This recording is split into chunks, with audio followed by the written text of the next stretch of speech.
তোমার কথা তো বুঝলাম, আসলে যা বুঝলাম তোমারই দোষ। তোমার স্বামী প্রবাসে কষ্ট করে, তুমি স্বামী সন্তান রেখে তুমি আরেকজনের সাথে পরকিয়া কইরা তার হাত ধরে চলে যাইতে চাইছিলে।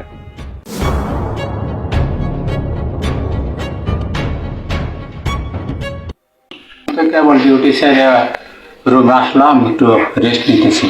বিদেশের কাজ কত কষ্টের কাজ, পরিশ্রম করতে হয়। হ্যাঁ, তোমার কথা শুনতে যাওয়ার সময় যে খেত লাভে উঠে গেছিল, এখন তো মেম্বারে টাকা চাইতেছে। দিন আগে টাকা দিলাম, এখন আবার মেম্বারের টাকা চাইতেছে। মেম্বারকে আরো কিছু বলছে নাকি? বলছে টাকাটা না দিলে আর একজনের কাছে বললে লাগিয়ে দিল। আরেকজনের কাছে লাগালে তো একটু সমস্যা হয়। আমি তো এটাই বলতেছিলাম, তোমার ঝামেলা হবে না? কত দিনের মধ্যে লাগবো? আমাকে 2 দিন সময় দিছে, 2 দিনের ভিতরে টাকা লাগবে। 2 দিন দেখতেছি মাসের বেতন পাইলে আর আমার ওই বন্ধু বান্ধব আছে না, ওর কাছে থেকে কিছু ধার কর্জ করে আমি পাঠাইতেছি, চেষ্টা করতেছি। আবার পরে বেতন পাইলে পরে ওদেরটা পরিশোধ করে দেবো। আচ্ছা আচ্ছা, তুমি মেম্বারে বলে রাখো, আমি চেষ্টা করে 2-1 মধ্যে পাঠাইতেছি।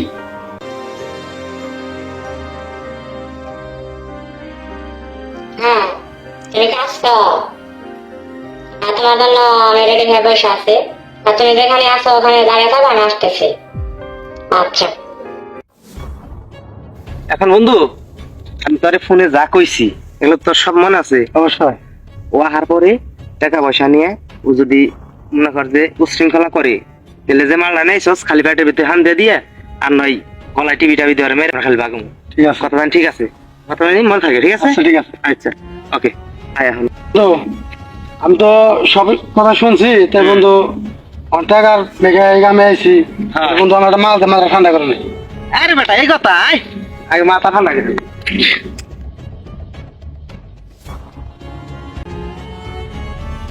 ছোট ভাই, দিনকাল কিনা মেলা করছে তোমাকে? আর ভাই দিনকাল, দেশের যে দ্রব্যমূল্যের দাম যে পরিমাণ বৃদ্ধি পাইতেছে, দাম বাড়তেছে, চলাটাই স্বাভাবিকভাবে কষ্ট হয়ে যাইতেছে। তারপর আলহামদুলিল্লাহ আল্লাহ দিনকাল ভালোই চালাইতেছে ভাই।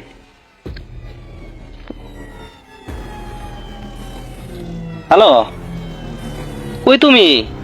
অনেকক্ষণ ধরে দাঁড়িয়ে আছি আমি। আসো, আমি ওই জায়গায় আছি, তাড়াতাড়ি আসো। আচ্ছা, তাড়াতাড়ি আসো। হ্যাঁ বন্ধু, ফোন দিছিলাম, হ্যাঁ বসতে কাছাকাছি সবকিছু প্ল্যান করা আছে, আর ঠিকঠাক মতো জানি কাজটা হয়। ঠিক আছে, টেনশনের কোনো দরকার নেই। ওকে।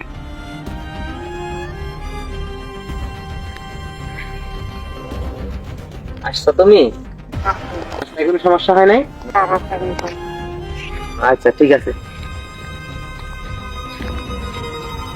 তাহলে টাকা পয়সা গয়নাগাটি সবকিছু ঠিকঠাক মতো আনছো তো?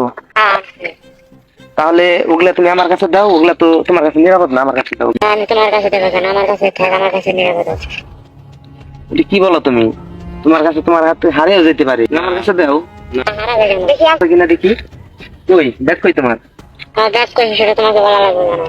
এই ব্যাগ কই দেখি, তুমি কি আনছো? এমন ধর ধর তো দেখি। এই টাকা দে। তুমি আমার সাথে এরকম করতেছো কেন? টাকা দে তুই। তুমি আমাকে আসার সময় তুমি আমাকে ফোন দিয়ে তুমি আমাকে কি বলছো? টাকা দে। আরে টাকা এসেছ তুই? গয়না আমার সাথে আছে, তুমি এরকম করতেছো কেন? আরে তাড়াতাড়ি করে। ভাই ভাই দাঁড়ান দাঁড়ান, কোনো শব্দ পাইতেছেন? হ্যাঁ, শোনা যায় তো। ওখানে মনে হয় কোনো ঝামেলা হইতাছে।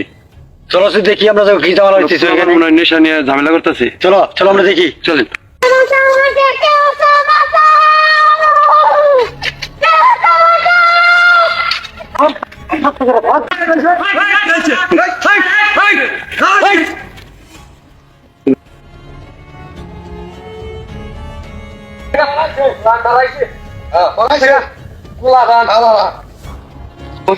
কি হয়েছে রে?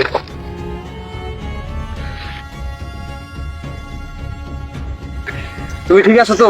হ্যাঁ ঠিক আছে। আচ্ছা, দাঁড়াও এখানে। কি হয়েছে এখন বলো তো, ঘটনা কি? ওরা তোমার মারতে চাইছিল কেন? আসলে আমার স্বামী বিদেশ থাকে তো, আমার স্বামীকে ছেড়ে আমি তার সাথে যাইতে চাইছিলাম। তো আমাকে বলছে যে চলো বাইরে জায়গা। তো পরে এখানে এসে এখন আমার কাছে টাকা চাইতেছে, তোর টাকা দরকার, তোর টাকা কোথায়? টাকা দিতে চায় না, তাই আমাকে ওখানে নিয়ে মারতে চাইছিল। ও আচ্ছা, তোমার কথা তো বুঝলাম। আসলে যা বুঝলাম তোমারই দোষ। তোমার স্বামী প্রবাসে কষ্ট করে, তুমি স্বামী সন্তান রেখে তুমি আরেকজনের সাথে পরকিয়া কইরা তার হাত ধরে চলে যাইতে চাইছিলে। তাহলে দেখো, এটা কি তোমার ঠিক হয়েছে? না, তারা যদি এখন মেরে ফেলাইতো তোমাকে, কাজটা করছো, এই কাজটা তোমার কি ঠিক হয়েছে? ওর স্বামী ছিল, তুমি মানুষের সাথে চলে মেলা করছো, না। কাজ কর তুমি করো কেন? বুঝো না কিছু? আজকে আমি আমার ভুল বুঝতে পারছি, এখন আমি কি করবো আমাকে এখন বুঝতে দেন। এখন মহিলাটা যা ভুল করছে করছেই, এখন আল্লাহ পাক চাইছে বিদায় আমরা এখানে আসছে এর জানটা বাঁচাইছি, আমাদের কারণে এই বেঁচে গেছে আজকে। এখন যাই হোক, এটা কি করা যায় এর যাতে ভবিষ্যতে এরকম করতে না পারে। তুমি যে কাজটা করছো এই কাজটা তো ভুল কাজ, সমস্ত কাজ কোনদিন করবা না। এই আমরা যাই কিছু করে দেই এখানে, এই সমস্ত প্রশংসা আলাপ তুমি কোনো বাড়িতে বলবা না, ঠিক আছে? আর ভবিষ্যতে এই ধরনের কাজ করবা না। হ্যাঁ ভাই, তুমি 2 জনের বাড়ি বন্ধ পয়সা দিয়ে আসো, আমার বাড়িতে কাজ আছে, আমি চলে গেলাম। আচ্ছা ভাই, ঠিক আছে। আচ্ছা ঠিক আছে, আসো। আপনারা যে ভিডিওটি দেখলেন এটি কোনো বাস্তব ঘটনা নিয়ে নির্মিত নয়, কিন্তু ইদানিং কিছু কিছু এলাকায় এই ধরনের ঘটনা ঘটতেছে। সেই ঘটনাকে কেন্দ্র করে এবং আমাদের নিজস্ব কিছু মতামত নিয়ে এই ভিডিওটি করা। কারণ হচ্ছে বাংলাদেশের অনেক ভাইরা বাইরে থাকেন, তাদের সংসারে ভালোর দিক চিন্তা ভাবনা করে এবং তাদের সন্তান যেন ভালোভাবে জীবনযাপন করতে পারে, সুশিক্ষায় শিক্ষিত করতে পারে, এই জন্য তারা বছরের পর বছর বিদেশে থেকে টাকা পাঠায় এবং সেই টাকা দিয়ে দেশও অনেকটা আগায় আছে। তো আপনারা অনেক মা বোনরা আছেন যারা এই ধরনের ভুল কাজ করেন। আমাদের এই ভিডিও দেখার পর যদি আপনাদের কাছে নজরে পড়ে, আপনারা এই ধরনের কার্যকলাপ থেকে বিরত থাকবেন।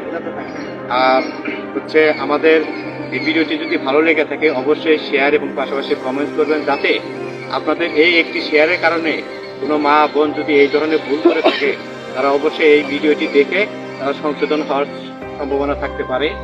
আর এই কথা বলে আমি ব্যক্ত করব যে আপনারা ভালো থাকবেন, সুস্থ থাকবেন। আর আমার টিমের সকল সদস্য, এখানে হয়তো সব সদস্যই নেই, তো আমাদের টিমের সকল সদস্যের জন্য দোয়া করবেন এবং তাদের পরিবারের সকল দোয়া করবেন। ভালো থাকবেন, সুস্থ থাকবেন। আসসালামু আলাইকুম। আসসালামু আলাইকুম।